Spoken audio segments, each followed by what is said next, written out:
Torej, lep dober večer vsem. Zelo me veseli, da smo se zbrali na prvih dveh jesenskih predavanjih iz cikla Naj slovenščina odmeva. To je cikel odseka za slovenski jezik pri Slovenski matici. Pozdravljam tudi nekatere članice tega odseka in seveda vse goste. In še posebej seveda dva posebna gosta, naša predavatelja tokratna, predavatelja, ki se bosta posvetila temi govorjenega jezika. Namreč v letošnjem letu, že v spomladanskem ciklu, smo se posvetili govorjenemu jeziku in smo želeli nekako pokriti tudi različne regije, slovenske regije. Vemo, da je govorjeni jezik še posebno bogat z različicami. No, danes bomo pa imeli to priložnost, da nam bo redni profesor, dr. Hotimir Tivadar, predstavil pravzaprav problem govorjenega javnega, slovenskega javnega govora nasploh, kajti je specialist, je izvrsten poznavalec te tematike, ukvarja se s pomenom tudi knjižnega jezika na simbolni ravni in tudi sicer je namreč tudi se ukvarja tako s fonološkimi kot fonetičnimi vprašanji, tako da bomo rekli prehaja iz teorije v prakso in nazaj. Tako se tudi z tega vidika zelo veselimo današnjega njegovega predavanja, seveda se pa s fonetiko in fonologijo in s vprašanji govorjenega jezika ukvarja tudi v mednarodnem kontekstu, je tudi vodja mednarodne komisije za fonologijo pri slavističnem namestnik, zdaj, to je zdaj na novo. Celo namestnik, ne samo član. Pri mednarodnem kongresu, žensko predsednico, no, super. Pri slavističnem kongresu, ne, mednarodnem. Tako da, pravim, imamo res tu med nami izvrstnega predavatelja prav za to temo. Bi pa kar takoj predstavila še mlajšo kolegico, lahko rečemo mlajšo kolegico, tudi zato, ker sem nekako tudi sama spremljala njeno rast. Bila je namreč tako diplomirala, kot doktorirala je na slovenistiki Fakultete za humanistične študije, ne, in sem bila tudi mentorica oziroma somentorica skupaj z Andrejo Žele. Sva bili somentorici pri njeni doktorski dizertaciji, kjer se je že lotevala vprašanj govorjenega jezika, sicer posredno, ker jo je zanimal jezik mladih, ne. In sedaj kot raziskovalka na Inštitutu za jezikoslovne študije ZRS Koper, odkoder tudi sama prihajam, nadaljuje s to podobno tematiko in sicer se posveča govorjenemu jeziku v istrskih mestih. Tu je tudi še kar ena taka niša, ne, torej veliko še odprtih vprašanj, neraziskana vprašanja so, tako da nam bo prve izsledke prvih raziskav danes tudi predstavila. Tako da skupaj z vami se veselim predavanj in predajam besedo dr. Tivadarju. Prosim, Hotimir. Hvala lepa, kolegici Nikolić za predstavitev, zelo izčrpno. Tako da skupaj sem bila tudi mogoče za uvod v Parizu, kjer smo imeli mednarodni slavistični kongres in tam smo tudi kakšno stvar povedali o Sloveniji, o slovenskem jeziku, tudi v slovenskem jeziku. In o tem se bomo tudi danes mogoče pogovarjali, predvsem pa razmišljali. Skratka, moje predavanje, ki sem si ga tukaj zastavil, je tako, da lahko govorimo v bistvu cel večer, celo noč. Skratka, problem javnega govora, knjižnega jezika in sam sem tukaj dodal tretjo stvar, o kateri dosti razmišljam, enotnega slovenskega prostora. To je stvar, ki me zanima že dolgo časa. Tu je nekaj virov, od leta 2015 do leta 2022 in do danes, ker tukaj marsikaj, kar bom danes tukaj omenil, so novi razmisleki o jeziku in slovenski kulturi. Sam bom govoril predvsem kot pravorečnik, kot fonetik in fonolog. ki se ukvarja z javnim govorom in dosti razmišlja o tem, kdo je tisti pravi govorec slovenskega jezika, kdo je tisti pravi pisec slovenskega jezika. Ker tu mislim, da smo dolgo časa bili na enem stališču, ki je bilo mogoče malo preveč ozko, zato sem vesel, da sem skupaj s kolegico iz zahoda, sam prihajam iz severovzhoda, kar se tiče izobrazbe, čeprav moja mama Dolenka, o tem bom kasneje tudi še povedal, malo o osebnem, zakaj je to pomembno. Dosti dolgo časa je veljalo, da je knjižni jezik v bistvu neke vrste ljubljanski govor intelektualca, če malo zdaj zelo poenostavim.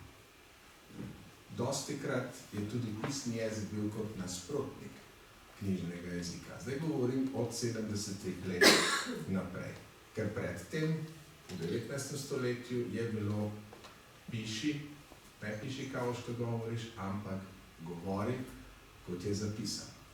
To so v 19. stoletju začeli s tem pravilom. To je bilo takrat nujno potrebno, ker se je bilo potrebno oblikovati enotni, standardni jezik. In v tem smislu bom tudi tukaj seveda se navezoval na slovensko slovnico Jožeta Toporišiča, ki je še vedno v veliki meri pojem slovenskega jezika, bom kar tako zelo odločno rekel, pa bomo potem debatirali in seveda bomo debatirali tudi o pravopisih in slovarjih ter slovnicah slovenskega jezika. Tule najprej en razmislek. Slovenec sem v slovenski deželi, sam sem dodal v slovenskem kulturnem prostoru. In to, o čemer se moramo pogovarjati danes, stališča nacionalnega jezika, je opredelitev razmerja med osebnim, regionalnim in nacionalnim. Tu bom govoril samo iz jezikovnega vidika, seveda, kot jezikoslovec. Ampak vprašanja, ki so zelo pomembna, ki smo mislili, da smo jih rešili, pa nam novi časi dajejo nove izzive, da je slovenska nacionalna in jezikovna identiteta nekaj povsem jasnega. Načeloma tudi je, ampak še vedno se vprašanja pojavljajo kot kdo je pravi Slovenec, kakšen je pravi slovenski jezik. Zato tudi ta slika tukaj. Ker dejansko mislim, da bomo morali, če še nismo, pa mislim, da smo že marsikaj, spremeniti sam način gledanja na govorca slovenskega jezika. Torej, da ga tudi regionalno ne bomo preveč zacementirali, ampak bomo vseeno se vrnili k tistemu, da knjižni jezik je neka nadregionalna tvorba. Če tule mogoče samo omenim, kaj mislite, kaj sedaj prihaja tako počasi?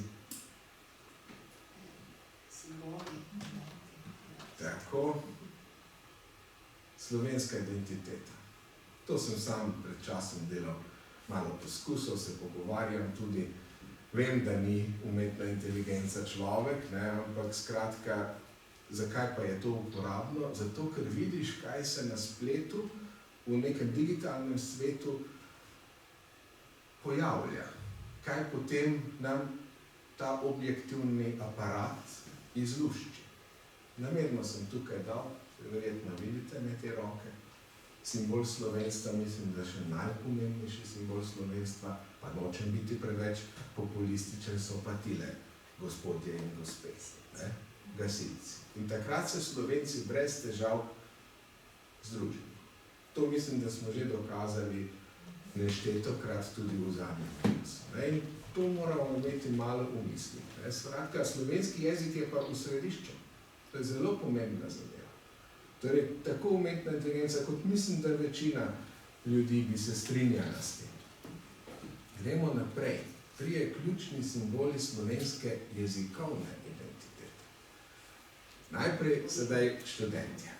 Da ne bo tukaj izgledalo, kot da se preveč navdušujem nad, kasneje bom dal umetno inteligenco, študentje so mi rekli Trubar. To smo res naredili, zelo primerno skupino, ni bila to prava raziskava, ampak takrat sem pisal članek o Antonu Bratuši in se pripravljal na predavanje in sem rekel, da preverim, da sem to dobro jaz dojel in smo se študenti pogovarjali. jezikovna identiteta sta dva gospoda. Trubar, Prešeren, potem pa že pride pravopis. To me je malo presenetilo, ampak po svoje niti ne. Potem je pa še en gospod prišel. In tu sem bil pa ponosen zelo na svoje študente, Kopitar. So rekli Kopitar. Super. In Prešerna in Kopitarja so menili. Je to res bil tretji letnik, tako da tu je že pač krivda vseh nas profesorjev, od profesorja Stabeja, ki ima zgodovino, jezikovno politiko in tako naprej, do vseh nas, ki se ukvarjamo z normativistiko. Skratka, študentje so tukaj omenili 3 pomembne jezikoslovce, pesnike in pravopis, se pravi knjižni jezik. Kaj pa je tale gospod, ki ni gospod? On je šel pa bolj seveda na Prešernov spomenik, potem slovenski literarni jezik, tukaj verjetno, če imel malo bolj sofisticirano umetno inteligenco, bi verjetno tu knjižni jezik zapisal, se tule v nadaljevanju pa to napiše, in potem je tukaj dodal slovensko abecedo. Tudi tu nisem bil razočaran. Zakaj ne? Ker pravopis, zapis, abeceda zelo pomemben del knjižne, oziroma kar rekel, narodno-združevalne, narodno-reprezentativne in tudi seveda potem lahko kar govorimo o konstitutivnosti slovenskega naroda in države. In tule je na koncu potem bilo to izpostavljeno. Ti simboli igrajo ključno vlogo pri ohranjanju identitete. Zakaj je to pomembno? Tu imate 2 polovici, bom tako rekel. Imamo, Slovenci smo temu naklonjeni in to je velik problem lahko, dostikrat pa ni. Tudi pri samem normiranju, ko se pogovarjamo s kolegi, ki delajo na radiju, televiziji in ki delajo tudi v šolstvu. Se pravi, dostikrat izpostavijo, ja, Slovenci smo razdeljeni. In zato sem sam tukaj izpostavil to na nek način deljenje, na drug način združenje. Na eni strani imamo delitve v smislu abecedne vojne, recimo 19. stoletje, sam sem se bolj omejil na ta vidik 19. stoletja v smislu oblikovanja enotne knjižne norme, da razložim, od, recimo, če že gremo v vodniku 1811, prva slovenska oziroma gramatika v slovenščini. Skratka, abecedna vojna. Tu samo izpostavljam to alinejo, to me bo kolega Belčevič dopolnil, ki je specialist za 19. stoletje. Meni kot tistemu, ki prihaja iz severovzhoda, je tale vrast, ko mi kolegi v Zagrebu reče, to je naš, jaz pa vedno rečem, ne, je naš. Zakaj naš? Ker je pač iz tistih zelo blizu mojih krajev, prekmurskih, je Stanko vraz bil doma. Ampak to je bil čas, ko dejansko sta se še delila. Prešeren je šel na eno stran, vraz na drugo. Bil je čas, ko smo se še na nek način združevali. Zdaj, tole smo prej debatirali, prej so mi kolegi omenjali razna slavistična nesoglasja. Jaz moram reči, da upam, da ste tudi videli, mislim, da to je bistveno boljše, kot je bilo včasih. Da si bom upal drzneti to napoved. Mislim, da tukaj smo kolegi, pa tudi če govorimo o svojem oddelku, z katerega prihajam za slovenistiko, mislim, da tu smo kar nekaj korakov naprej stopili. Ampak še vedno ekskluzivnost, prestižnost, samo to, samo jaz imam prav, ali pa norma me ne briga, vseeno je, pustimo, ne rabimo. Te skrajnosti pa seveda potem povzročijo lahko marsikateri nesporazum po nepotrebnem. Tole na desni strani je pa združevanje. In to nas je, Slovence, združevanje nas je vedno krasilo. In tu sem nekaj stvari, moral sem vključiti tudi Trubarjevo, ne Biblijo, Dalmatinovo Biblijo in Trubarjev, seveda knjižni jezik, tukaj je napaka, ampak vključitev Biblije strani škofa Hrena, da se je ta enotnost potem pojavila. Trubarja niso, je res moral iti ven, ampak protestantska tradicija je preko Biblije, od Dalmatina naprej živela. In tu se mi zdi pomembno, da to včasih še bolj poudarimo. Zedinjena Slovenija, program in zelo pomemben vidik, ki ga sedaj, hvala Bogu, bolj izpostavljamo, to je primorski Slovenci, Prekmurci so prišli k Matici, združevalo se je, tukaj bi lahko še dodal nove oblike. Skratka, je bila ta tendenca, da se mi združimo. Tudi Trubar je hotel, seveda na drugačen način, ampak vseeno je tukaj nam položil na srce nekaj vsem Slovencem, torej da smo skupaj Slovenci. In ta enotni pogled je zelo pomemben. Od do enotne slovenščine, tu sem en mini takšen, bom rekel, namah napisano, pregledal sem samo enkrat, kako je ta slovenščina knjižna, govorimo sedaj o knjižnem jeziku, se razvila. Od Trubarja in, da na hitro zaključim, do več kot 50 univerz po svetu, kjer se slovenščina, ta enotna slovenščina reprezentira, torej predstavlja in tudi dejansko razvija. In že tole, kar smo tukaj, imamo Koper, zelo pomembno središče, Trst, ne dodam, imamo Ljubljano, imamo Maribor. Skratka, imamo že znotraj Slovenije res kar nekaj univerzitetnih središč. In tukaj, tu se mislim, da jezikoslovci kar strinjamo, da res ne gre slovenščine v tem trenutku slaviti. Problem je, ampak to ne bom danes rešil, tega niti preveč izpostavlja. Jutri pa, če kdo pride na slavistični kongres, pa bo tam slišal. Problem je, o tem bom jaz tudi govoril na slavističnem kongresu, upis. Problem je, da ni toliko profesorjev slovenščine, kot bi si želeli. Ni slabše, kar je razlog za veselje. Govorim sedaj strogo stališče oddelka za slovenistiko Ljubljanske filozofske fakultete. Celo na drugi stopnji je neverjeten porast bil, ker se je malo nabralo študentov in je celo preseglo mesta, ki smo jih razpisali. Tako da ni čisto črnogledo, ampak tisti del me pa malo muči. Generalno pa mislimo, to mislim, da profesor Ahačič izpostavlja tudi, mislim, da Vesna marsikje, tako da mislim, da to je potrebno poudariti, ker smo dostikrat zelo črnogledi. Tako da imamo enotno slovenščino. Kar bi rad izpostavil, pa je tole. Mi imamo v tem trenutku državni jezik, pomembno je poudariti vse slovenski državni jezik in tukaj se moramo zavedati dveh stvari, zato tak naslov predavanja. Enotnost, sam bom tu zelo jasno povedal, knjižni jezik, različnost, dialekt. In pomemben dodatek, variantnost tudi v knjižnem jeziku. Če je izpričano, to moramo evidentirati, potem pa tudi kodificirati.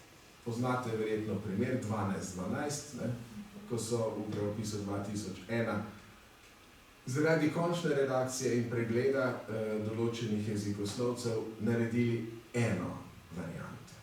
Vsi dobro vemo, to so potem raziskave bile naknadno narejene, pa tudi že v SSKJ je bilo, da imamo dve varianti, torej 15, 15, 12, 12. In jezik to brez težav dopušča. Nobenih težav ni, če nekdo reče 15 ali pa reče 15. Seveda ne v istem besedilu. Če bi jaz govoril enkrat 15, potem 15, to je prekršek. Ne bom zdaj rekel zločin, ampak prekršek pa je. Ne znaš se odločiti. Samo spomnite se, kako ste občutili do vaših priimkov, imen, Da bi jaz recimo rekel Mikolič, bi predstavil. Zastrižaj z ušes. Ali bi pa enkrat rekel Mikolič, drugič bi rekel Mikolič. Bi se ne znal odločiti. Knjižni jezik teži eno variantnost. Ampak variantnost ni zločin, to bi pa rad izpostavil. In še eno zadevo. Skupni knjižni jezik, sam osebno zagovarjam stališče, tako medijskega, kot tudi šolskega sistema, vsi, ki govorijo slovensko, ne glede na pokrajino, državo ali socialni status. Tu sem dodal tudi državo. Nekdo, ki pride v Slovenijo, to vas bom še malo provociral z enim primerom. Nekdo, ki pride v Slovenijo, se priuči slovenskega jezika, jaz osebno ga jemljem kot, da bom zelo skrajno povedal, kot Slovenca. Oziroma govorca slovenščine, da malo bolj razložim. Me ne zanima, odkot prihaja, glavno je, da govori slovensko. In učimo knjižno slovensko načeloma tujce. To treba poudariti, ker včasih je občutek, kot da tam začnemo, pišemo, potem pa seveda se učijo tudi dialekte in še kaj. To je logično. En primer, mogoče vseeno, glede, zdaj sem zelo enojezično zastavljen, kar se mi ne zdi niti narobe, ker včasih malo to tudi v Ljubljani pozabljamo, da je knjižni jezik, slovenski jezik tisti primarni jezikovnikov. Ampak večjezičnost je slovenska danost. To dosti profesorjev poudarja, ni to nič novega. Sam sem pa tukaj izpostavil primer Antona Vratuše kot slavista in intelektualca in tukaj vidite, kako je bil ponosen na svoje, kar rekel, slovenske diplomate, ki so takrat delovali v Združenih narodih, da so bili pravi poligloti. Torej, knjižni jezik in kakovostno znanje slovenskega jezika nikakor ne izključuje večjezičnosti, da ne bi tu prihajalo do kakršnih koli nesporazumov. In tule zadnji stavek je tudi zanimiv. Kasneje niti jugoslovanska, niti slovenska diplomacija ni več dosegla takšnega nivoja. Mimo kar verjel. Bom zdaj tako rekel. Sploh če, dobro, ne bom. Na hrvaško meje sem se spomnil. To meni ni jasno, da nimamo meje določene, ampak dobro.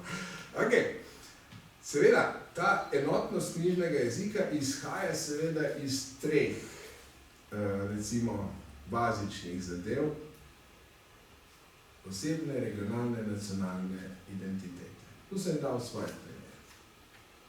Nikoli se ne moram jaz izogniti to, kar sem, kot osebna moja identiteta. Jaz sem osebno takšen, kot sem. Ampak to ni enako zasebno. To prvo treba ločiti. Zasebno je nekaj intimnega in to jaz nočem z nikomer deliti. Tu smo to malo sedaj pomešali, ampak to se mi zdi zelo pomembno poudariti. In ta osebna identiteta je nekaj, kar jaz lahko v javnosti delim. Ne morem se skrivati. Kdo sem? Profesor. To sem pozabil napisati tukaj, ampak v slavistu, recimo, je to. Torej, ne morem zdaj reči, jaz pa ne bom zdaj priznal, da sem slavist. Sem slavist. In vse ostalo, kar sem tukaj, tu sem dal socialist. Jaz se pač imam za socialista, ker mi ni primarno ustvarjanje nekih dobičkov, sploh pa ne na račun človeka. In to jaz javno povem. To ni nekaj zasebnega. Da sem katoličan, tudi sem. Kaj bom zdaj to govoril? Zakaj? Upam, da to je dovoljeno. Isto velja za pravoslavnega, ateista, muslimana, judije, židje. To se mi potem politično korektno dajemo, kaj je zdaj prav, kaj ni prav. V Prekmurju bi židje bilo zelo neustrezno. Govorim, da je regionalno.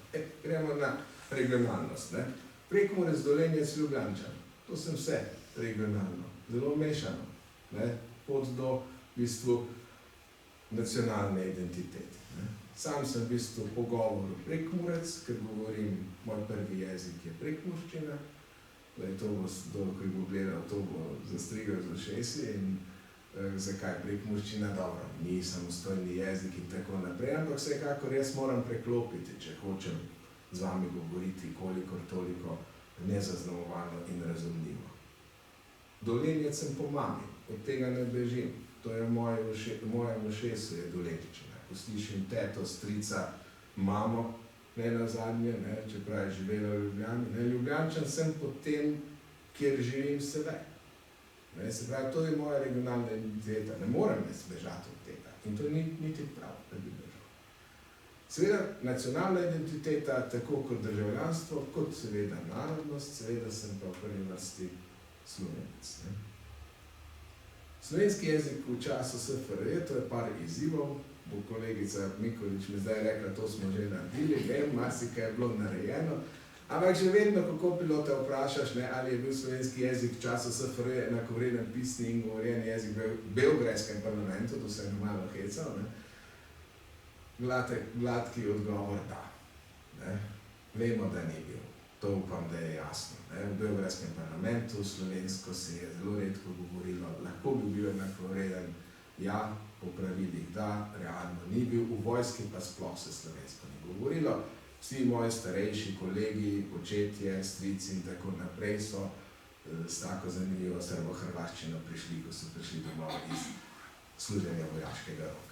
Skratka, tu je slovenščina potem morala stopiti in seveda danes vse to imamo, torej razlog za samozavestno in tudi samoumevno rabo slovenskega jezika. Ponovno se vračam, ni nam slabo. V času SFRJ, to me bodo tisti kolegi, ki to so še bolj osebno doživljali, sam osebno sem tukaj gledal na to kot dejansko osebno republiško, tako sem sam to dojemal. Res pa, da nismo ločili, vsaj pri nas v Prekmurju ne, je Međimurje slovensko ali hrvaško. To je bilo vse naše. To moram povedati. Pač govorim o mogoče zlatih 80-ih, to sem včasih provociral na kakšni okrogli mizi, ampak hočem reči, da se mi zdi zelo pomembno poudariti, da slovenska identiteta je bila izoblikovana, ampak ne pa v celoti, in to je vplivalo na odnos do javnega slovenskega govora. Konkretno na pravorečje in retorični vidik, če smo kdaj kritični do retoričnega obnašanja določenih naših javnih politikov, zato tudi tukaj vrniti zaupanje v politiko, se zavedajmo, da je sedež retorike bil takrat, kakorkoli gledamo, v Zagrebu. Mi smo imeli odlično radijsko šolo, retoriko so razvijali Petar Guberina, Ivo Škarič in drugi v Zagrebu. To moramo biti nedvomno. To zdaj sem čisto na kratko, ne bom predolg, ker me bo zaneslo. In tu smo sedaj že malo s temi provociram SFRJ, se pravi paradoks slovenskega in jugoslovanskega javnega prostora, stališče identitete, stvar, ki mene zadnjih 30 let spremlja, od študijskih časov naprej, ko nisem poznal besede čefur, res je nisem, spet idealiziram mogoče moj prostor v Prekmurju, ampak jaz nisem poznal, jaz sem 93. leta prišel sem in sem potem z mojim kolegom, sošolcem, ki je imel očeta iz južnoslovanskih južnih republik, sem mu rekel, da ne vem, kaj je čefur, da naj mi razloži po meni. No, in mislim, da je s njega žalil. Kasneje je to seveda Goran Vojnović dobro opisal. Je pa paradoks ta, ki ga bom sedaj ponazoril z najpomembnejšo postransko stvarjo na svetu, in to ni slovensko jezikoslovje, ampak nogomet. Milenko Ačimović, ko je prišel v Beograd, ni bil Beograjčan, ni bil Srb, je bil Janez, je bil skijaš, čeprav v Ljubljani, pa Milenko Ačimović mu je marsikdo, kot pravi tudi gospod Vojnović, vrgel naprej, nisi Slovenec. In to je kar težki predsep, ki ga moramo po mojem mnenju odpravljati. Nogomet je bil ravno zaradi tega odnosa tudi dolgo časa manj vreden šport, namenjen priseljencem, čeprav je bil ekonomsko že takrat zelo pomemben, danes je še močnejši. Razlog, potem, to ne vem, če je analiza bila narejena, me lahko dopolnite, ampak sam je nisem videl, to je bila politika slovenskih podjetij. Zakaj? Da so to ustvarili, ker dejansko, naprimer, SCT in druga podjetja so nogomet naredili za, nogomet, bi bilo knjižno, naredili za zabavo za delavce iz južnih republik ob vikendih. In temu primerno so oblikovali tudi nogometne moštva. In to je imelo za posledico celotno spremembo v glavi, čeprav smo bili v začetkih nogometa mi vezani na madžarski prostor, češki prostor in tako naprej. Ampak se je potem v 60-70 letih to zelo, zelo spremenilo. Ne v celoti, ampak v veliki meri. Da smo potem v 80 letih prišli do tega, kar je potem Miljenko Ačimović doživljal v Beogradu, in je bil zelo uspešen nogometaš, to treba povedati, tudi naš direktor reprezentanci in tako naprej. In zato verjetno ne veste, mogoče me bo Vesna popravila, da mogoče jaz sem to vedela. Paolo Maldini je Slovenec, ne? Kasneje pridemo do tega. Ne?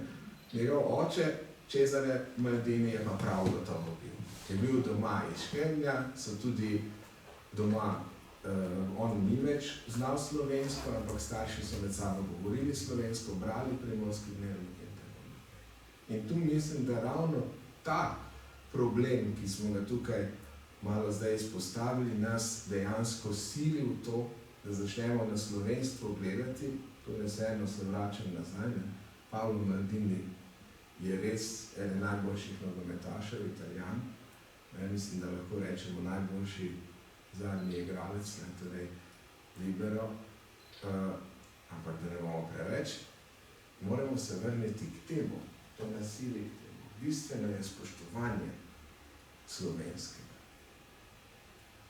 In če zdaj ta imena, zdaj sem pa pomešal, da boste rekli, da je samo nogomet tisto, kar me zanima, čeprav me precej zanima, ampak so drugi večji specialisti tukaj, ki bi kaj več o nogometu in biznisu lahko povedali. Sam osebno to popolnoma kot hobi jemljem. Kdo med tem je Slovenec? Sunita Williams, Paolo Maldini, Arsen Dedić, zelo provokativno. Danes so vsi Slovenci. Samo na 3 dele bi razdelil. Družinsko je to Paolo Maldini in Sunita Williams. Preko jezika, službe, kulture in ali je tudi Saša Lošić, Rade Šerbedžija, Beti Jurković, Arsen Dedić, Ivo Robić. Sem ravno razmišljal, Ivo Robić, veste, katero pesem je? Srček dela, tika, taka. To je njegova. Oziroma on je za to. Napisal je drug. Ampak hočem reči, moramo v to smer iti, da sprejemamo tiste, ki hočejo slovensko govoriti in da se na ta način tudi seveda potem obnašamo. Mislim, da tu moramo malenkost vseeno narediti spremembe. Tako da tu mislim, da smo včasih bili malo pretogi. Tu vidite, da se Branka Đurića Đura dal nepopolnega Slovenca, zdaj malo provociram, zares pa ne.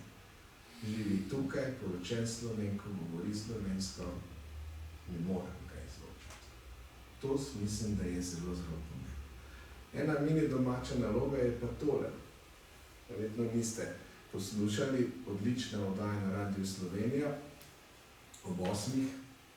Goran Popovič, od geto šole do zgleda vključevanja tujcev, kjer je večina učencev iz neslovenskih, ni iz slovenskih, niti doma ne govorijo slovensko.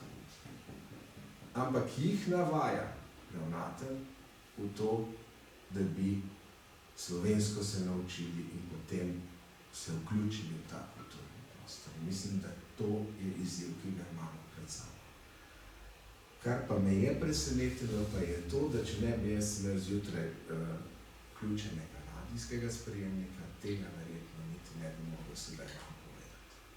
Ker tega na MMC-ju nisem našel, niti na MMC nisem našel izpostavljeno. Zato se mi zdi zelo pomembno, da tu to širimo tudi po raznih družbenih omrežjih in da se te spremembe v odnosu do enotnega slovenskega kulturnega prostora zavedamo. Kar pa seveda ne pomeni, da bom jaz seveda ne učil knjižnega jezika, bom pa toleranten do napak in predvsem bom govoril slovensko tudi s tistimi, ki mogoče malo slabše govorijo slovensko. Predvsem bi pa poudaril tole zadnje, da ne oponašamo napake nerodnosti sorodnice, kar je večkrat težava. In zdaj, čisto za konec, pomemben pa je odgovoren nastop v javnosti, zelo pomembna vloga medijev, šole in moramo se zavedati pomena knjižnega jezika, kar pa je seveda vezano na kulturno-jezikovno skupnost in sedaj danes manj na narodni izbor. In zdaj tole bom hitro preletel, ker nočem, da bi izgledalo kritizansko. To je pa tudi en mini problem moje vzhodne pokrajine, kjer je slovenščina kljub vsem zakonom bila zapostavljena. In to je pa naša naloga, poleg skrbi za enoten knjižni jezik, da smo tudi pozorni na to, da slovenščino dejansko in kulturo predstavljamo na celotnem slovenskem in tudi mednarodnem prostoru. Hvala lepa, pogovarjali se bomo na to.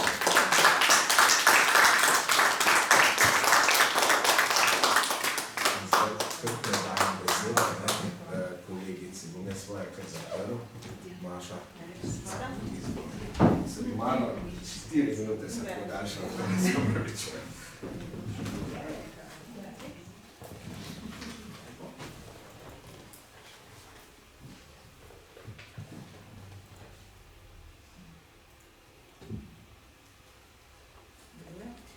Lepo pozdravljeni vsi skupaj, dober večer. Moje ime je Maša Rolih, prihajam iz Inštituta za jezikoslovne študije Znanstveno-raziskovalnega središča v Kopru. In v tem predavanju bo predstavljena prisotnost novejših izrazov pogovornega jezika, ki sem jih izčrpala oziroma so zajeti iz sprotnega slovarja slovenskega jezika in so bili tam označeni socialno-zvrstnim kvalifikatorjem za pogovorni jezik, torej POG, seveda njihovo zastopanost v koprskem mestnem govoru. Poleg tega pa so predstavljeni oziroma bodo predstavljeni še nekateri specifični pogovorni izrazi, ki so značilni ravno za to območje, torej za govor mesta Koper. To predavanje je nastalo na osnovi raziskovalnega dela in manjše raziskave, ki je bila tudi pripravljena v namen za simpozij obdobja. Zanimalo pa nas je, če so jezikovni elementi, ki so v sprotnem slovarju označeni s kvalifikatorjem za pogovorni jezik, razširjeni tudi v koprskem mestnem govoru in ali obstajajo pomembne leksikalne specifike v koprskem mestnem govoru, ki kažejo tako na raznolikost znotraj različnih mestnih govorov oziroma pogovornih vrst nasploh. Torej, pogovorna leksika je živa, dinamična sestavina jezikovnega sistema, ki odraža družbeno in kulturno kontekstualizirane prakse jezika. V mestnih govorih se tako razkriva pestrost besedišča, ki sega od jezikovnega standarda do specifičnih regionalnih oziroma lokalnih izrazov, ki so lahko prežeti tudi z elementi recimo slenga, žargona, različnih dialektov. In tako mestni govori lahko predstavljajo dragocen vir za preučevanje jezikovne diverzitete in tudi jezikovne identitete, saj se v njih prepletajo različni jezikovni vplivi, odražajo pa se lahko tudi zgodovinske, kulturne in socialne razsežnosti nekega lokalnega okolja. Kljub temu pa je v slovenskem jezikoslovju razmeroma malo raziskav teh govorov. Pristop k preučevanju mestnih govorov zahteva tudi opredelitev koncepta pogovornega jezika, ki sega preko standardnega knjižnega jezika in vključuje tudi elemente nestandardnega jezika, potem recimo izraze različnih socialnih zvrsti, sociolektov, tudi poimenovanih drugače, ki so se v pogovornem jeziku oziroma v nekem neformalnem jeziku tudi ustalili. V tem kontekstu se postavlja tudi vprašanje, ali lahko govorimo o nekem pogovornem jeziku, ki bi bil splošen oziroma nadnarečen, ali pa so, se pravi, nadnarečeni značilni recimo tudi za neka urbana okolja, ali pa so govori različnih mest tako specifični, da tvorijo nek svoj avtonomen jezikovni sistem. Torej, pri analizi leksike mestnih govorov je nujna definicija pojmov in področij obravnave. Mestni govor lahko razumemo kot govor nekih urbanih središč, ki je seveda bližje nekemu jezikovnemu standardu, kot na primer narečje, se pa od jezikovnega standarda, oziroma lahko bi rekli tudi knjižnega jezika, razlikuje ravno v okoliščinah, ki so neformalne, in jezikovnih prvin, ki se razlikujejo tudi glede na regijo posameznega mesta. In sklepamo lahko, da leksika mestnih govorov vsebuje nekatere prvine nekega splošnega pogovornega jezika, zaradi neformalnosti okoliščin in interesno, starostno, poklicno heterogene populacije, verjetno vsebuje tudi nekatere, recimo bolj ustaljene slingizme, tudi žargonizme in regionalne jezikovne elemente.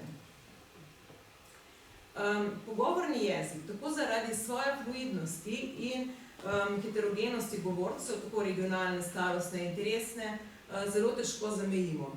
In odvija se namreč v okoliščinah spontanega govorjenega sporočanja, kar lahko povzroči tudi vdor raznolikih jezikovnih elementov govorcev.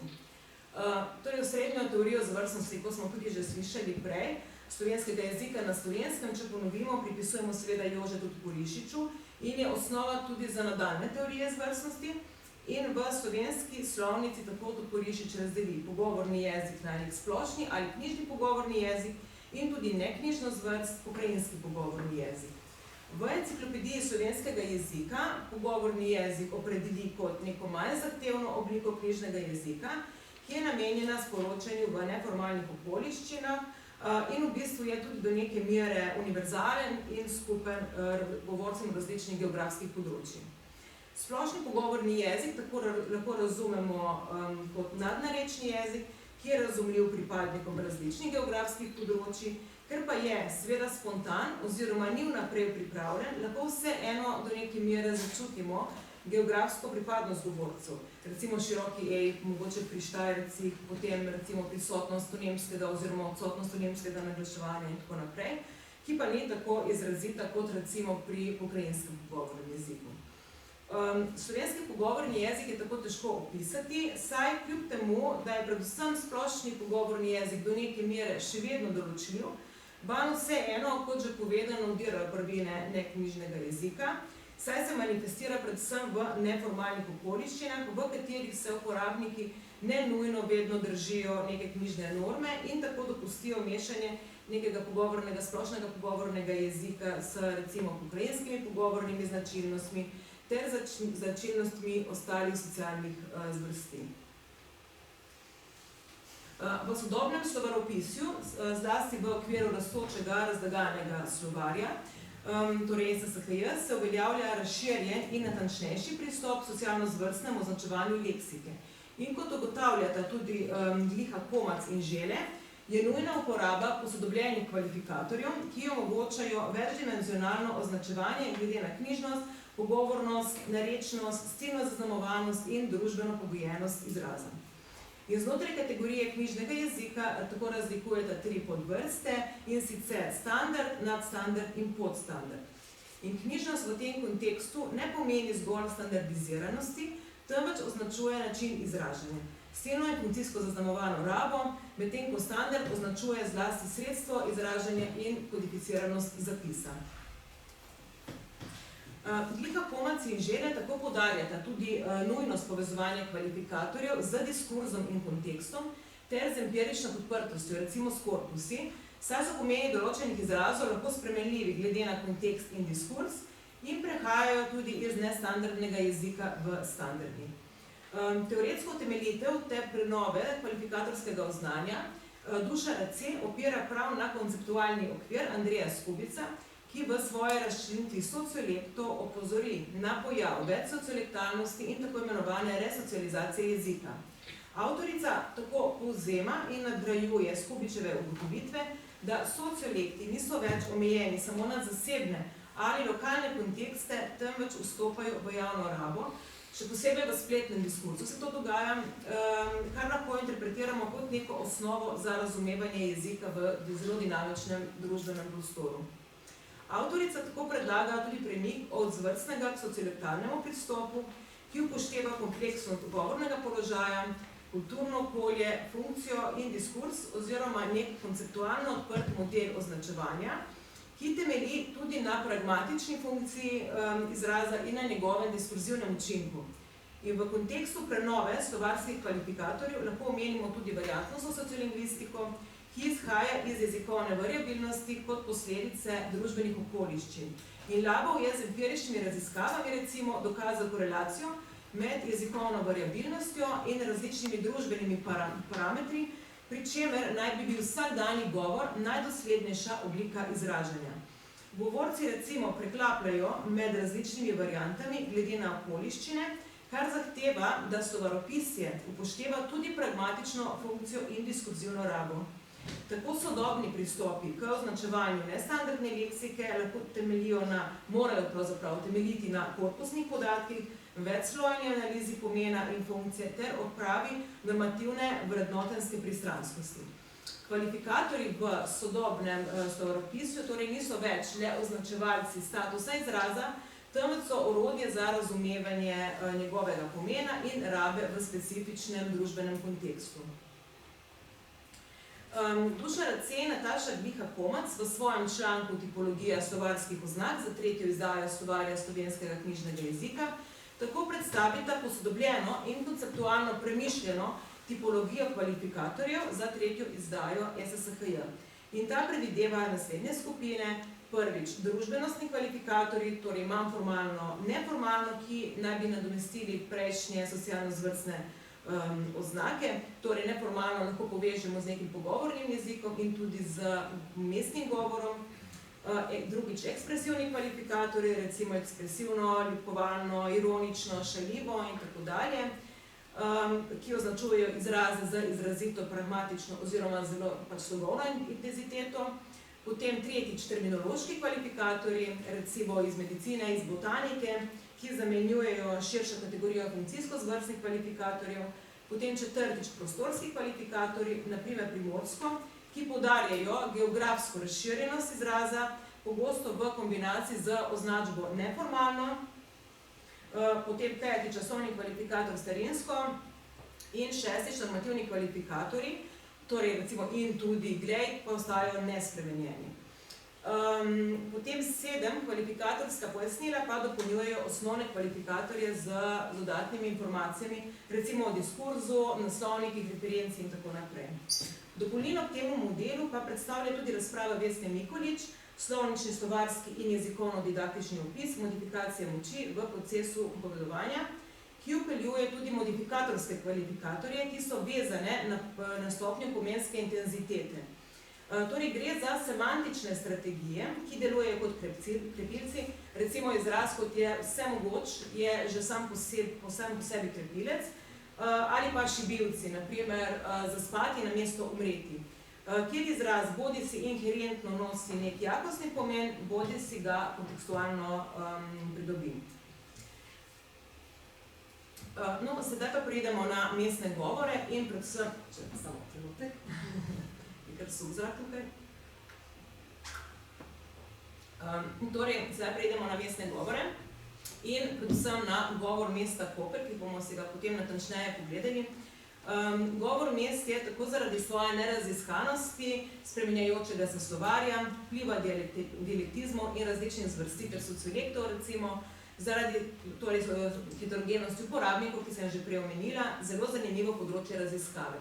In v nadaljevanju bodo osvetljene ključne značilnosti mestnih govorov in z njimi povezane terminologije.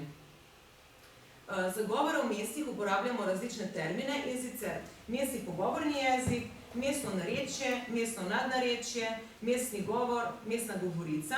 In v predavanju bomo uporabljali izraz mestni govor, ki se nam je zdel najustreznejši, saj izraža na eni strani prostorsko determinanto, torej mesto, s čimer se seveda tudi razlikuje od narečnih govorov in splošnega oziroma pokrajinsko-pogovornega jezika. Poleg tega pa je ta izraz tudi lingvistični, tudi izraz govor je tudi lingvistični termin za jezikovni sistem, še posebej v okviru narečij, za mestni govor pa je značilna nadnarečnost. In v slovenskih jezikoslovnih teorijah so mestni govori opredeljeni kot nadnarečni, saj naj bi se približevali nekemu jezikovnemu standardu, kljub temu pa zaradi vpliva narečnih govorov, saj se odvijajo večino v nekih neformalnih okoliščinah, so pokrajinsko obarvani. in nadnarečnost se v sodobni slovenski dialektologiji povezuje z družbenimi spremembami, naprimer z večanjem mestnih središč, z migracijami, s preseljevanjem središča, zaradi česar lahko tudi govorimo o problematiki sistemizacije mestnih govorov. In če preučujemo mestni govor določenega geografskega področja, moramo upoštevati starostno in socialno heterogenost ter pokrajinsko homogenost populacije. In v govoru mest slovenske Istre tako opazimo elemente različnih narečij, recimo kraškega, brginskega, ki so pač opazne v govoru vseh mest tega področja. Nadalje tudi Suzana Todorović v svojih monografijah, v katerih je preučevala ravno mesta slovenske, ravno govore, torej mest slovenske Istre, navaja značilnosti slovenskega istrskega narečja, rižanskega in šavrinskega, istro-beneškega narečja ter vplive drugih jezikov. Recimo italijanščine, se pravi kot jezika narodne manjšine, hrvaščine zaradi bližine meje, bosanščine, makedonščine in albanščine recimo tudi zaradi preseljevanja, ki so opazni tako v govoru Kopra, Izole in Pirana. Regionalne jezikovne značilnosti tako opazujemo na širšem geografskem področju, v katerega spadajo različne narečne skupine glede na pokrajino in mestni govor se zaradi nadnarečnosti in urbane kulture, ki združuje raznolike kontekstualne, diskurzne in nasploh jezikovne vplive, zagotovo razlikuje od narečij, vsebuje pa seveda tudi narečne leksikalne značilnosti, ki bodo potem tudi v nadaljevanju prikazane v rezultatih raziskave. Nekatere dialektološke raziskave pa tudi kažejo, da je jezik urbanizacije v slovenski Istri povezan tudi s fenomenom tako imenovane resocializacije. Torej govorci, ki prihajajo iz različnih narečnih okolij, se zaradi stika z mestnim govorom prilagajajo novim jezikovnim normam. In pri tem nastajajo hibridne oblike jezika, v katerih se pojavljajo različni jezikovni elementi, ki prihajajo tako od standardnega jezika do nekih regionalnih jezikov, pač do elementov prav tipičnega mestnega govora, recimo mešanje italijanskih sposojenk, lokalnih narečnih izrazov, slengizmov in pri čemer govorimo lahko tudi o poskubicu, recimo več sociolektalnosti.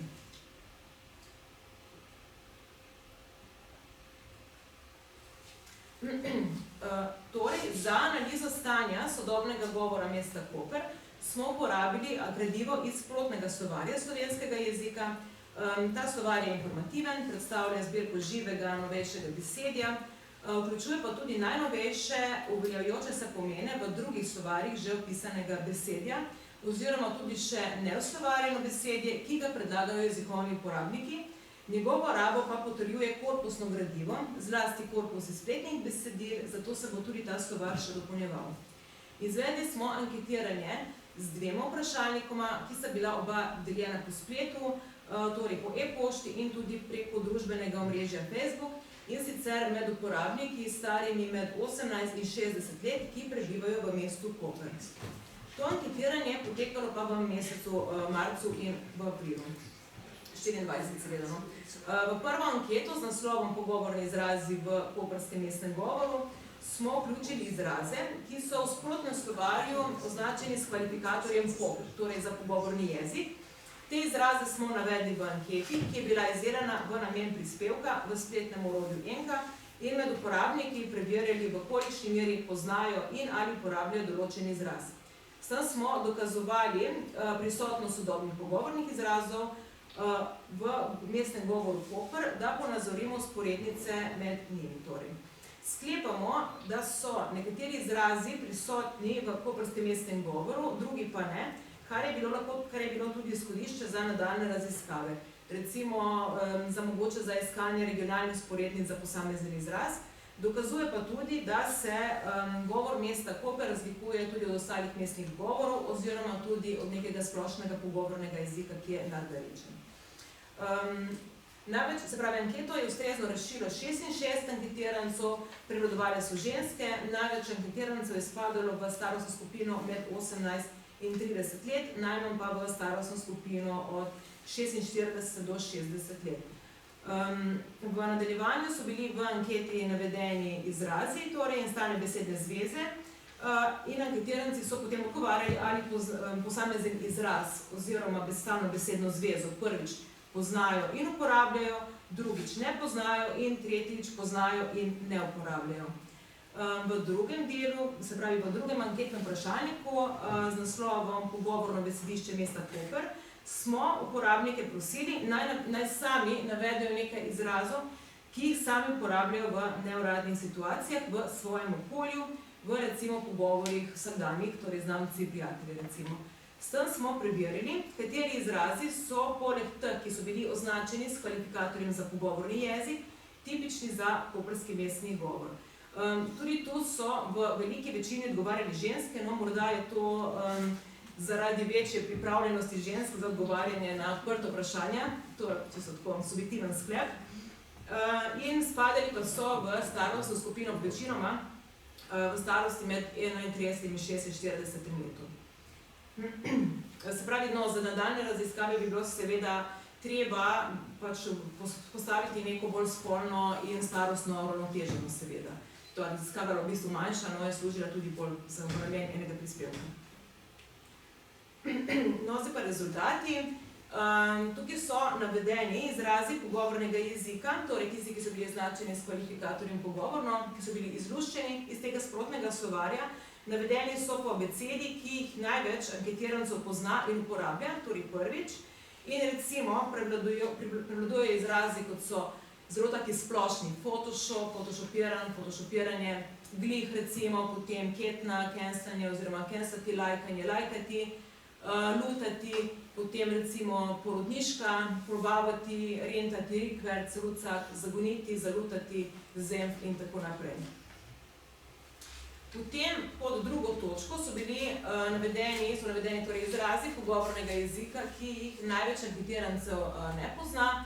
Recimo prevladujejo izrazi, kot so fusnota, gažda, provakser, rabljenec, runkelj, sončnica v pomenu sončna elektrarna, tejpanje, vsegliharstvo in tako naprej. Tukaj pa so navedeni izrazi pogovornega jezika, ki jih največ uporabnikov pozna, a ne uporablja. Se pravi, ali uporabljajo morda kakšen drugi izraz namesto tega, recimo bajk, bejbika, potočkati se, šprekati in tako naprej. No, potem so v nadaljevanju, kot že povedano, prebivalci mesta Koper navedli nekaj tipičnih izrazov, ki jih uporabljajo v neformalnih okoliščinah. Ne izpostavim samo nekatere izmed njih, recimo take, ki se mi zdijo tudi meni najbolj tipični: alora, bicikleta, čikara, čimin, fešta, fjaka, kagumar, kanotjera, kašeta, karjola, magari, recimo, kurjera, marenda, no tak zelo znan mona, ne? Potem pomidor, pašta, tudi zelo znano, no mislim, da je tudi pač pašta iz primorskega jezika prešlo v neko splošno, no. Ja, je pogostejši povsod tako, ja. Potem šoldi, špeža, žalgocen, šlapadur in tako naprej. Torej še razprava, no kaj smo potem ugotovili. Izrazi, za katere je več kot 80% anketirancev odgovorilo, da jih pozna in uporablja, so recimo ti, ki smo jih prej našteli, recimo Photoshop, photoshopiran, cancelanje, ketna, potem porodniška in tako naprej. To so v bistvu splošni in že ustaljeni pogovorni izrazi, večinoma so germanizmi, kot recimo probavati, ali mogoče tudi pogosto so poenobesedene stalne besedne zveze, recimo porodniška, namesto porodniška odsotnost, ki je tudi pač tipičen, verjetno povsod, ali tisti, ki izhajajo iz družbenih omrežij, recimo lajkanje. Poleg tega so izsledki razkrili tudi razliko med poznavanjem in uporabo nekaterih izrazov. Recimo izraz potegan oziroma potagan, ki izhaja iz družbenih omrežij, je nekoliko več kot polovice anketirancev nepoznan, medtem ko osnovni izraz, torej glagol tagati oziroma tegati, pozna in uporablja kar 60% anketirancev. Izrazi, za katere so se uporabniki opredelili, da jih poznajo, a ne uporabljajo, kažejo na pogosto prisotnost teh izrazov v nekem javnem diskurzu, zato so tudi poznani med prebivalci mesta Koper, saj so toliko splošni verjetno. Neuporaba pa kaže, da verjetno Koprčani namesto teh izrazov bodi si uporabljajo kakšen knjižni izraz, bodi si katere druge pogovorne izraze, ki pa niso bili uvrščeni v tem slovarju. se pravi, ali pa so lahko tipični bolj za govorico mesta Koper. Ne? Recimo izraz, ki je predvsem na Primorskem pogost, je na primer italijanizem bicikleta, ki nadomesti torej tisti baj, ki smo ga prej videli, ali marenda na mesto fruštek, potem recimo figa, beka na mesto bejba ali bebika, so pa te pogovorne usporednice lahko predmet tudi nadaljnjih raziskav. Pogosti pogovorni izrazi, kot so recimo provakser, antivakser, potem biti pav, gemišt, mak, strokovec, trojanec in tako naprej, so med Koprčani zelo precej nepoznani, oziroma so poznani, ampak ne v rabi, saj so dosegli podoben odstotek. Nekoliko več anketirancev je namreč odgovorilo, da izrazov ne poznajo, podoben odstotek pa, da jih poznajo, a ne uporabljajo, najnižji pa, da jih poznajo in uporabljajo. Recimo izraz, kot je bil zelo pogost, torej finoča, na primer je bil tak, je nepoznan sicer le deležu, torej 37% anketirancev, skoraj enak delež pa jih je odgovoril, da izraz pozna in uporablja, ter da izraz pozna ali ne uporablja. Verjetno je pogostejši izraz biti fin, torej in izpeljanka z obrazilom oča očitno za osebo v koprskem mestnem govoru ni tako priljubljena. Potem izrazi, kot so recimo fuzdati, minimalka, biti pav, štihniti, zadekan, zoc in tako naprej, so pokazali nižji delež odgovorov, torej manj kot 50% poznam in uporabljam, ampak še vedno višji kot delež odgovorov ne poznam in poznam, a ne uporabljam. Naprej, torej izrazi kot so gajžla, podmukel, provakser, runkel, fusnota, rabljenec in tako naprej so v govoru mesta Koper najmanj zastopani, kar ga razlikuje od nekega splošnega pogovornega jezika oziroma nekega splošnega neformalnega jezika. In iz rezultatov lahko tudi ugotavljamo, da so nekateri izrazi v podobnem odstotku zastopani pri odgovoru poznam in uporabljam in ne poznam in ne uporabljam. Konkretno recimo izraz gostati se zdi pogostejši v jeziku mladih seveda, torej za tiste, ki ne vemo, tudi jaz nisem vedela, navezuje se na dejanje osebe, ki se z drugo osebo preneha sestajati brez nekega pojasnila. Čeprav v slovarju ni opredeljen s kvalifikatorjem za sleng, ga pa pogosto zagotovo zasledimo v nekem mladinskem diskurzu in pogosto v družbenih omrežjih oziroma spletnem diskurzu. In največ uporabnikov se je izreklo, da izraz bodi si pozna in uporablja, bodi si pozna, a ne uporablja. Sklepamo lahko, da je razširjen torej med mlajšo populacijo, ki je tudi v precejšnjem deležu reševala to anketo. Potem izrazi, ki so jih uporabniki sami navedli v drugem delu raziskave, kaže, da so ti prisotni v koprskem mestnem govoru, ampak ni nujno, da so to le neki pogovorni izrazi, niso to neki splošni izrazi, med njimi so namreč lahko tudi slengizmi, žargonizmi, potem dialektizmi, se pravi, večina izrazov izhaja iz italijanščine, recimo kuriera, magari, bakina, nekaj tudi iz hrvaščine in istrskega narečja, recimo hiti, kopič, čikara, pjat, pečurke in tako naprej. Kar je seveda logično, kot že povedano, saj na izraze mesta Koper zaradi bližine in skupne zgodovine vplivata tako Hrvaška kot tudi Italija, ter že odprej recimo istovedniški izrazi. Pogosta je tudi raba zaimka ke, recimo, ki podari pomen izraza, recimo ke lepo, nekaj izrazov tudi iz slenga, ampak bili so to izrazi bolj iz nekega splošnega slenga, recimo aj čau, top, zakon, mekič in tako naprej, kar je tudi logično, saj je delež anketirancev bil mladi. Po drugi strani pa so morda ti izrazi že tako ustaljeni v tem mestnem govoru, da že niso več dojeti kot slengizmi. No, če sklenemo, se pravi, torej iz raziskave je to razvidno, da prisotnost slovejših izrazov, nekega pogovornega oziroma neformalnega jezika v koprskem mestnem govoru odraža neko dinamičnost jezikovnega sistema ter njegovo prilagajanje družbenim in kulturnim okoliščinam. Analiza je tudi pokazala, da so mnogi izrazi dobro poznani in zastopani v koprskem mestnem govoru, kar kaže lahko na njihovo splošnost in na nedeterminiranost z geografskim prostorom. In poleg tega je raziskava pokazala, da so nekateri izrazi manj poznani ali celo nepoznani prebivalcem mesta Koper, kar nakazuje na nekatere specifične značilnosti mestnih govorov, ki se lahko seveda razlikujejo med sabo. Prav tako so se med odgovori anketirancev pojavili izrazi, ki so del lokalne jezikovne identitete in izvirajo iz istrskega narečja ter iz obeh sosednjih jezikov, torej iz italijanščine in hrvaščine. In če tudi mestne govorice oziroma mestni govori, če smo natančni, razkrivajo manj pokrajinskih in družbenih oziroma diskurznih razsežnosti, so te še vedno prisotne in kažejo na njihovo specifiko. In pred tem je treba poudariti obstoj različnih jezikov, diskurzov in socialnih zvrsti na nekih urbanih področjih, nakljub temu pa tudi težnjo po nekem uniformnem govoru, ki je skupen prebivalcem mest. Sklepamo lahko, da je preučevanje mestnih govorov zelo kompleksen jezikovni pojav, ki odraža njihovo raznolikost in nadaljnje raziskave na tem področju lahko poglobijo tudi razumevanje jezikovnih procesov in identitetnih konstruktov v urbanem okolju. Najlepša hvala za pozornost.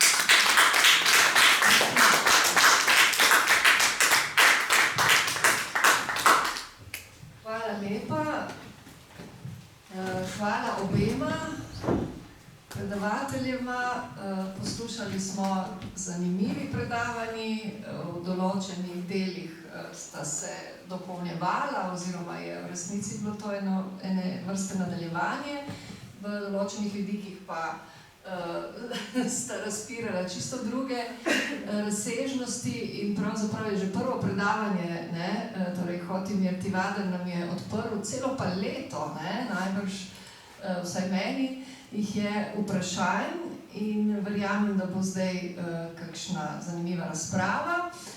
No, pri Maši Rolih pa je bilo res zanimivo videti določene stvari, ki jih vsaj mi, Koprčani, jaz osebno pač poznamo, ampak zanimivo je to, da lahko zatrdiš po tej raziskavi, da dejansko mestni govori se razlikujejo, hkrati pa že to poznavanje nekega splošnih pogovornih izrazov tudi kaže na neko splošnost pogovornega jezika, pogovorne zvrsti. Tako da, in mogoče je bilo vam zanimivo tudi slišati te posebnosti, čeprav jih mogoče niste vseh razumeli, tako da imate tudi možnost zdaj vprašati, ali pa še kaj vprašati za kakšno pojasnilo.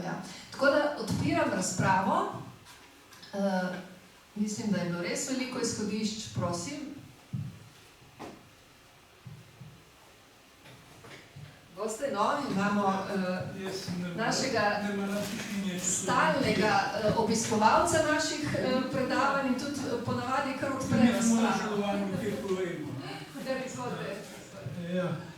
Gospoda Tivadarja bi opozoril samo, to tudi sami, samo nekaj posebej podaril, da Primorska, Tržaška, Benečija so bile že tudi pred prvo svetovno zelo slovenske. Niso šli po Jaz sem hotel izpostaviti, da je dejanje se zgodilo, ki je bilo združevalno. Ker če mi govorimo o 19. stoletju, takrat proces standardizacije ni bil zaključen, so seveda bile slovenske, ampak da bi mi govorili takrat o nekem res enotnem slovenskem prostoru, je to zelo težko. Saj vemo, da se je Trst potem po letu 1918 zelo spremenil. In to se mi zdi zelo pomembno, da je takrat Trst bil izrazito multikulturen, ni bilo slovensko tako poudarjeno. In isto velja za ta del. To mislim, da malo pozabljamo, ker Trst to desno lahko malo dopolno se upravičujem, ker se vas prekiral, ampak sam to bi rad izpostavil. Zdaj pa kar nadaljujte. Tule po svoje drži, po svoje pa za proučiti. Namreč Trst ima zelo star dnevnik Edinost. Iz leta 1870, da je tudi Gorica je imela dve Soči, Benečija sicer ne, imela so pa še cerkvena glasila. Skratka, tudi noter je jezik standardno slovenski in tak motiv ni dosti različen od ljubljanskih časopisov. To je res da ste opozorili na to, da ne bi bilo nesporazumov. Tu je šlo za sam princip. Torej, da nismo se delili, ampak smo se združevali. To je bilo samo izpostavljeno absolutno, da je tisti del bil slovenski, tudi, ne vem, tu bi lahko Škrabca omenili, kako je iz same Kostanjevice prišel v Ljubljano in se je to potem združevalo. Tako da tu je samo princip sem hotel izpostaviti tukaj, da je regionalnost bila, potem se je pa vseeno določena državotvornost zgodila po letu 1945. Tako da to je samo opozarjam, da slovenščina je bila na posebno Goričani, so bili sploh zelo vplivni, iz Gorice imamo Mahniča, njihovi duhovniki so bili izjemno vplivni, pomembni Slovenci, ki so govorili zelo lepo slovenščino. In sploh učili Ljubljančane govoriti pravilno slovensko. Tole je, glede, to je bilo o tem, glede teh kvalifikatorjev, gospe, me veseli, da se tako daleč razvijajo stvari. Samo bi opozoril še na nekaj zvrsti govorjenja, in sicer na tipično ženske izraze. Kaj pomeni limonca? Kako? Limonca. Limonca. Kaj pomeni? Tiskega moža. Ja, nekaj vprašaj. Limonca, da je... Moža od Froni. Kakšen mož? Limonca. Ja, in kaj pomeni kakšnega mož? Kje smo, zopr mož. Kje so mož, zopr mož. Ja, no. So to ženski izraz. Žena od Fronicija, če doma tudi pozabavni, rekla, ne, doma je bi rekla, doma je pa dva na limonca. Ja, porabno. Ampak je ljubkovala. Ja, ljubljala. Na Gorenjsko ni izraz za zoprnega moža, ki čuda, ne? Mrzek, ne? Moj mrzek, že spitnik je podobni, tako naprej, ne? In tako zadeve. Vi pa tudi opozorili na te izraze, ki se nanašajo na vas intelektualce same. Namreč vi tudi uporabljate razne posebne izraze. Recimo zelo, ko je narazvada, je beseda diskurs. Čeprav je to čisto po običajna slovenska beseda obravnava. Jaz sem diskurs. To potem tako spoznaš. V bistvu meni prav malo neprijetna, ker je, kako je narazvada, češ hoče nekdo pokazati hodil ene šole. Namit veliko obravnava smo pa diskurzirali. Dobro, to bi jaz, hvala lepa. Hvala za to, kar je bilo že pravzaprav pokomentirano, odgovorjeno. Zdaj, mogoče bi glede Trsta, samo to, da je, ja, v resnici vemo, da je bilo pač slovenski prostor že vse skozi malo drugačen, kot so današnje formalne meje. In tako da tukaj je bilo v resnici, tudi sama sem razumela, da so bili določeni momenti, kjer so se ti procesi pokazali, in seveda niso niti edini, ampak samo so pa ključni, eni ključni momenti, tako da v tem smislu, ja. In še to je zanimivo tudi z vidika, to sem hotela pravzaprav še dodati, čeprav mislim, da ste bil vi tudi na predavanju, ko je kolegica Mašina in moja imela to predavanje o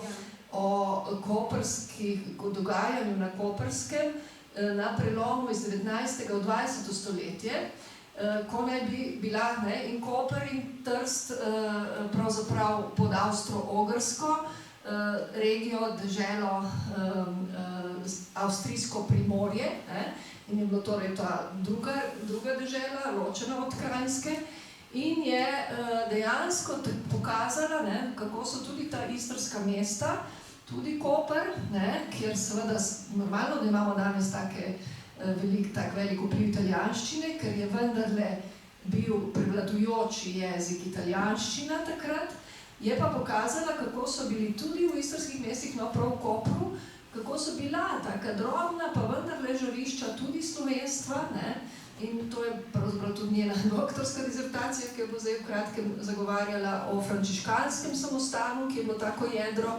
In kolega Škrabčev, Hyacint Repić, pisala sta v iste, torej bila prav prijatelja, no, in pokaže to mrežo, ki je dejansko bila večjezična, tako da je dokaj povezano tudi z današnjo situacijo jezikovno na Koperskem, kjer se tudi ta razdeljenost čuti še danes in jo želimo tudi raziskovalci presegati. Na eni strani so tisti, ki trdijo, da je bilo vedno vse italijansko, da ni bilo v mestih ničesar slovenskega, na podeželju pa samo, da so bili povezovani Slovenci, Hrvati samo na podeželju. V resnici pa je bil ta pretok vse skozi, in so tudi nekateri sicer se preseljevali in se italijanizirali v smislu, to še pred fašizmom, zato ker je bil pač jezik vsakdanjega sporazumevanja italijanski, ker so bili oblastniki vedno pač ne Slovani, v mestih, so pač prosto zamenjali jezik, ampak kako so pa doma govorili, kdo ve, in vseeno so ostajali ti stiki s podeželjem, ker so hodili, ker so se delovna sila izmenjevala, tako da stik med italijanskim in slovenskim jezikom, recimo v Kopru konkretno je bil stalno, samo danes se na nek način skuša prikazati, da je bilo samo italijansko, ali pa nekateri pa trdijo, da so pa Slovenci v Istri že od nekdaj, to smo že tam pri venetski teoriji, pa tako. Ampak pustimo to, ostanimo mogoče res pri teh združevalnih momentih, jezik in tudi identiteta je v resnici dosti bolj fluidna, dosti bolj večplastna in to sta oba naša predavatelji danes pokazala. Tako da prosim še kakšno vprašanje.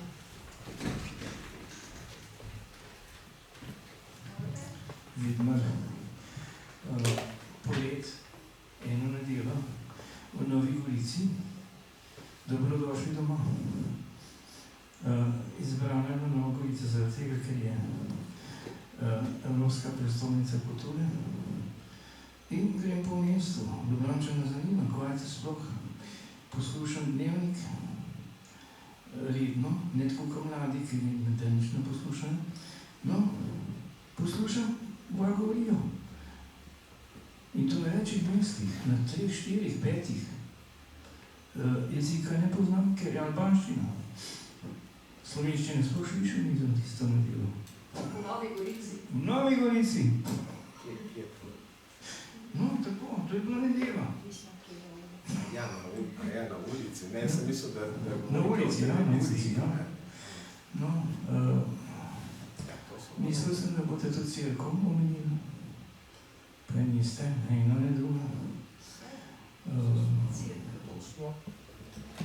Ne tako vse, to je...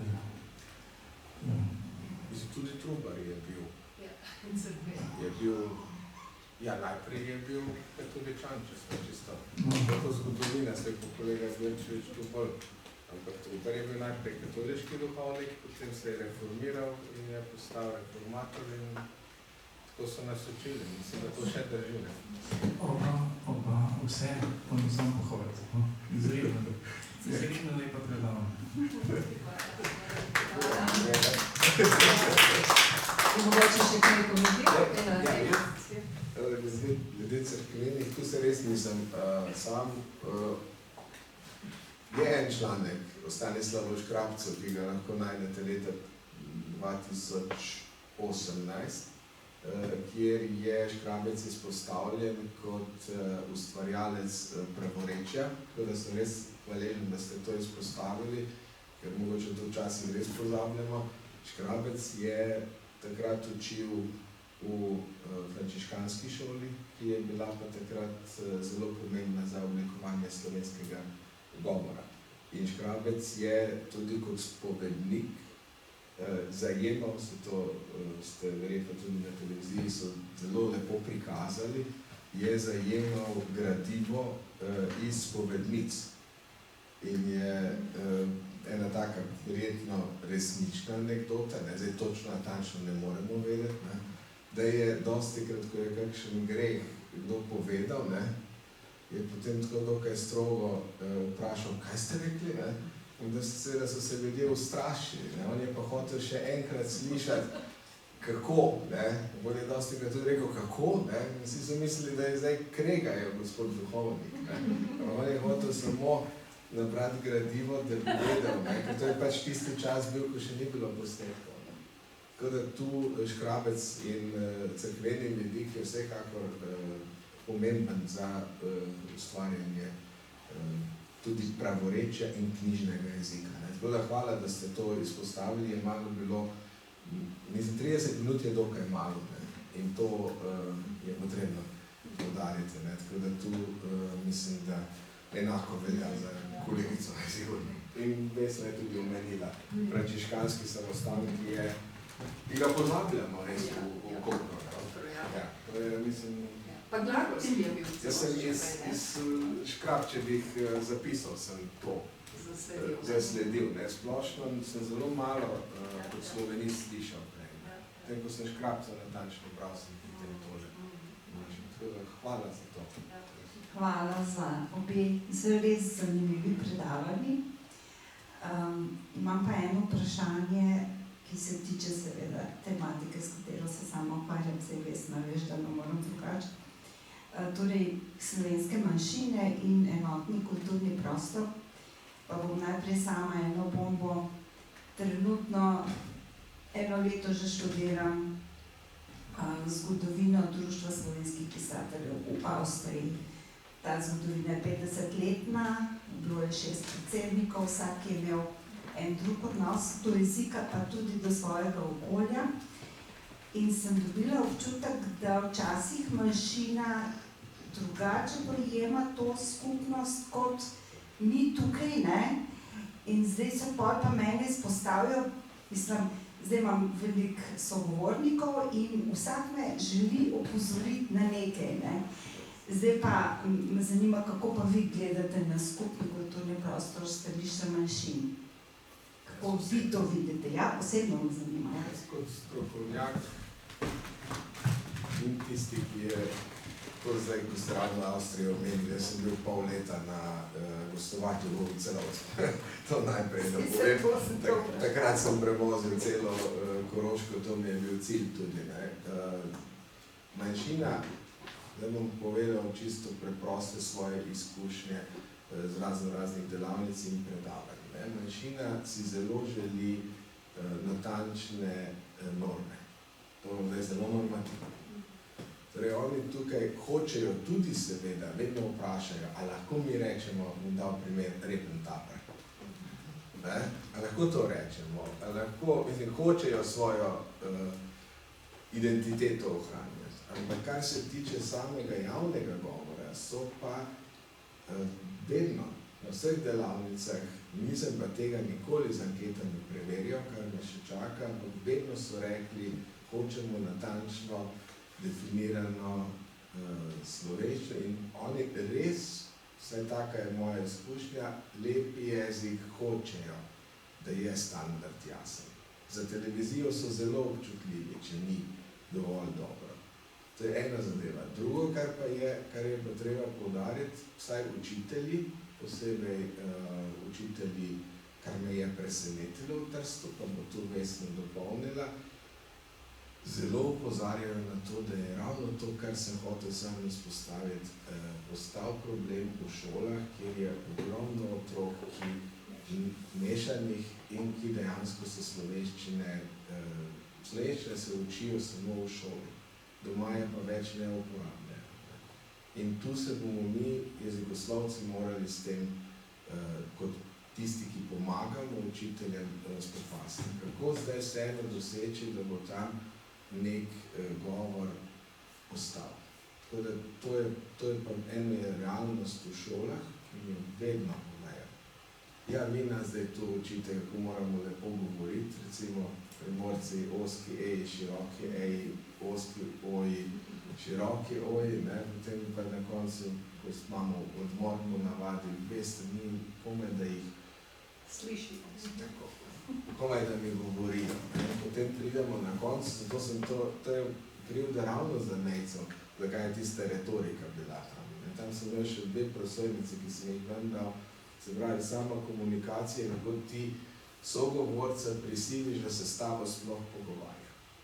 Tako da to so ti vidiki. In tu starši stave, eno je elita, konkretno tudi na avstrijskem Koroškem, ki seveda govori, piše knjižno, so izobraženi, imamo gimnazijo, drugo je pa potem ta prostor, kjer je pa slovenščina dejansko manj, včasih imamo občutek. In tu bo treba eno ravnotežje spostaviti. Takšen je bil moj občutek tam. Vse je, to je desno. Ja. Tako da zdaj tu Slovenci se priseljujejo. Ja. In zdaj tu dialektologi me vedno kregajo, to še povem, ker to je tudi mi tako na srcu leži. Jaz pač rečem, Bog pomagaj, če pač ni ljudi, ki bi dialekt govorili, jaz vse naredim, da bo moja prekmurščina vsaj še nekaj časa obstajala. Ampak, če ga ni, zakaj? Zdaj bom jaz primer z ene od vasi, ne bom govoril, pač učiteljca pride iz, mislim, da je bila tole Savinske doline, Slovenka, govori slovensko, nekaj jih je bilo navdušenih, eni so pa malo godrnjali, da ne zna njihovega narečja. In to je ta paradoks, jaz to mislim, da vseeno moramo nekako najti srednjo pot, ker slovenska kultura se pa po mojem tam ne sme izgubiti. To pa jaz pač kot tisti, ki se z dediščino ukvarjam, res ne bi rad, da je ne bi. To sem sam videl v porabi. Tam sem spremljal izginjanje kot Tako da to je to, treba iskati rešitve, da bo čim več se govorilo in ustvarjalo slovenščino.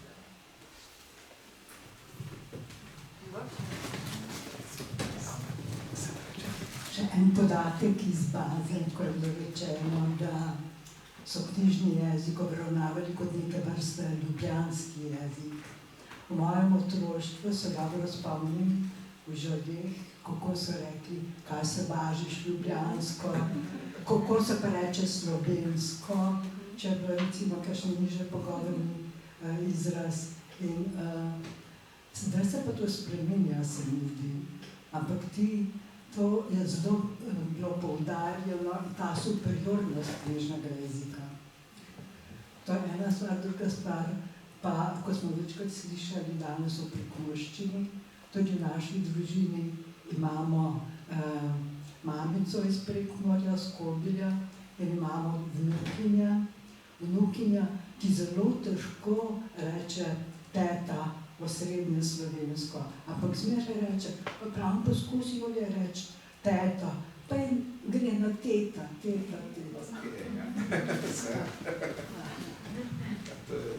Celo kratek je, teta.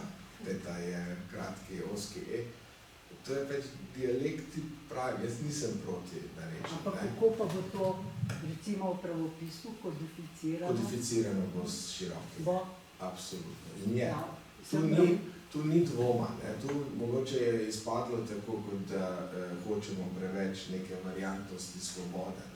To samo v smislu, da ne bi prenehali govoriti slovensko in da bi čim več ljudi govorilo slovensko. Potem pa imamo se tudi kolegi, ki se ukvarjajo s slovenščino kot drugim jezikom, bolje povedali. Imate najprej recimo A1, A2, B1, B2, C1, C2.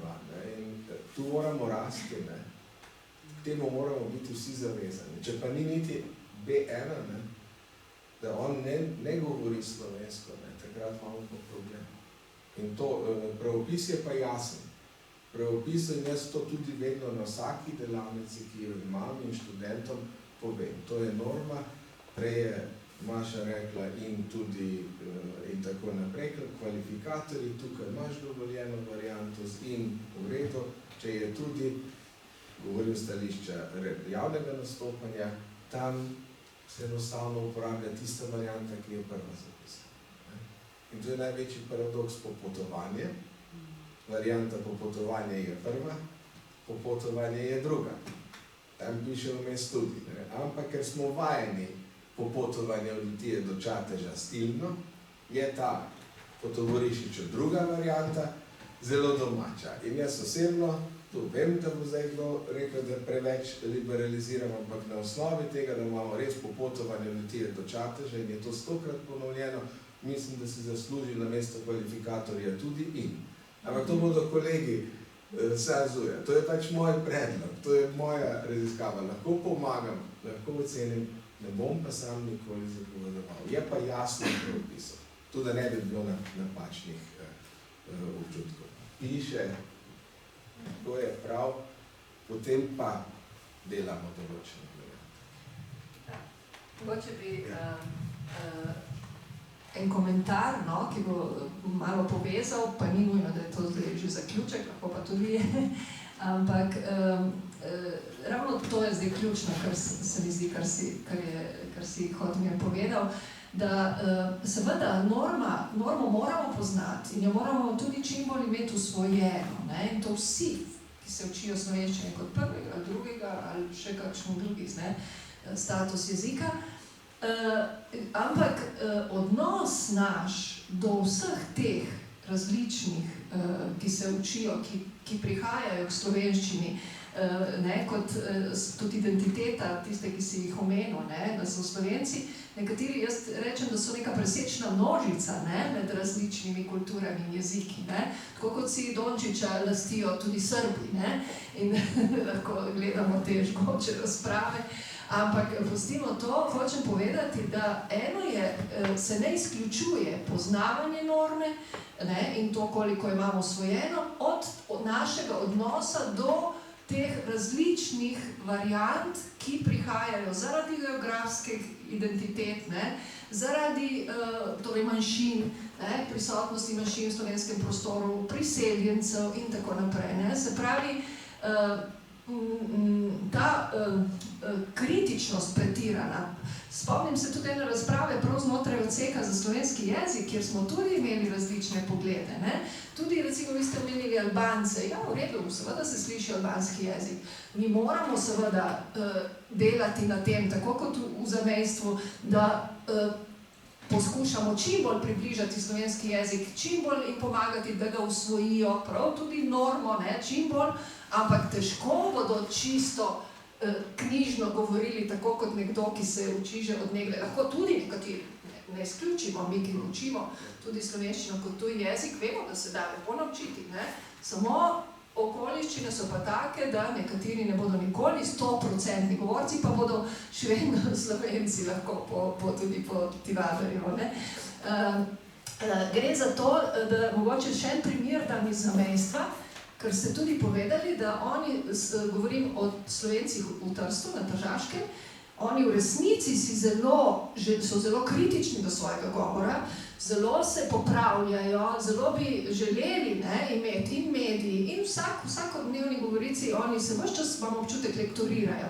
Ampak nikoli ne bodo, ali pa težko, bodo nekateri izjema, bi rekel ti elita, mogoče bodo govorili ta osrednji knjižni jezik ali pa knjižni jezik, drugi bodo vedno se bo čutilo, da prihajajo iz zamejstva v Italiji. In to ni nič narobe, mi jih ne smemo, ali pa noben ne sme, niti oni ne bi smeli biti s tem obremenjeni. Se pa spomnim ene ekskurzije, kjer je nas vodila po slovenskem Trstu, tako se je imenovala ekskurzija, domačinka, ki je krasna bila, dinamična, energična, ampak seveda se je čutilo v govoru, da gre za domačinko, ni bil to tak knjižni jezik, kot je čisti normiran jezik. In to je bilo na slavističnem kongresu v Trstu. In za menoj sta hodili dve, zdaj, ne bom, zdelo se mi je, da sta iz ljubljanskega slavističnega društva, ker sta na ta način tudi izražali svoje mnenje, v glavnem izjemno kritični, kako lahko ona tle javno nas vodi na slavističnem kongresu in govori tle v enem tem njihovem narečju. Veste, kako je to možno? Zdaj, ni tako govorila, govorila bolj po ljubljansko, da tako rečem. Ampak toliko časa, jaz najprej sem rekla, se ne bom vtaknila v to, ampak potem nisem mogla, za nekaj gledajte. Dajte se prepustiti tej avtentični govorici, temu avtentičnemu vodenju, tako da, evo, v tem smislu. eno drugo se ne izključuje. Ne? Nikoli ne bomo vsi znali na enak način knjižnega jezika, bodo različne variante, moramo pa težiti k temu, da ga čim bolj tudi usvajamo. Poleg drugih različic slovenskega jezika, ki jih znamo govoriti.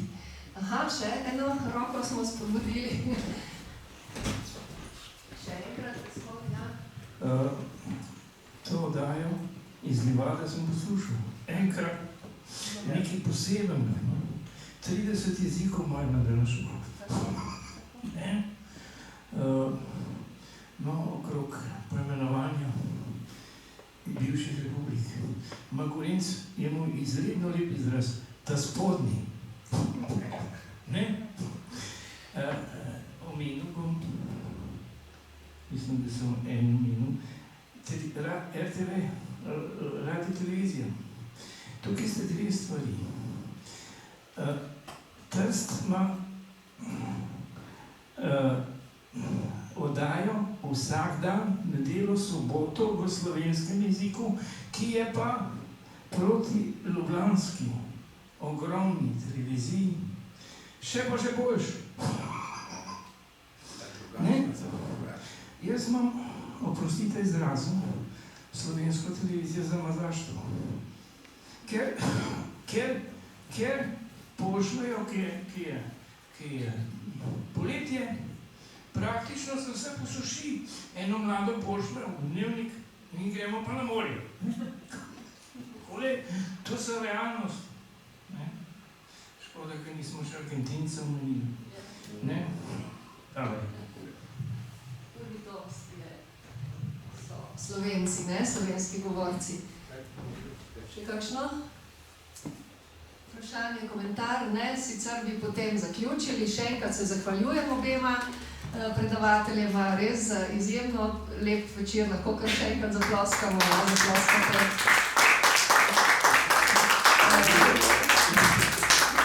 Jaz pa naj samo napovem, da sta zadnji dve predavanji v tem letu, torej v bistvu drugi dve jesenski predavanji, posvečeni povezavi med jezikom in književnostjo. Namreč vsakič vsaj en večer posvetimo tudi slovenski književnosti.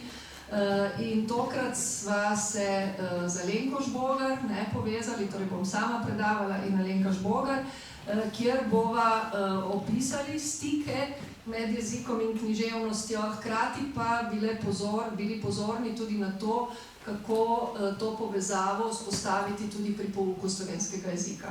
Vemo, da se danes tako pri raziskovanju kot pri poučevanju jezik in književnost zelo ločujeta, kakor da književnost ni pisana v jeziku, in to se danes poskuša nekako preseči in o tem pogovor na naslednjem srečanju. Ne vem točno datuma, se nisem zapomnila, ampak sledite našim obvestilom Slovenske matice in lepo vabljeni tudi na zadnji jesenski večer. Danes pa še lep večer naprej. Hvala.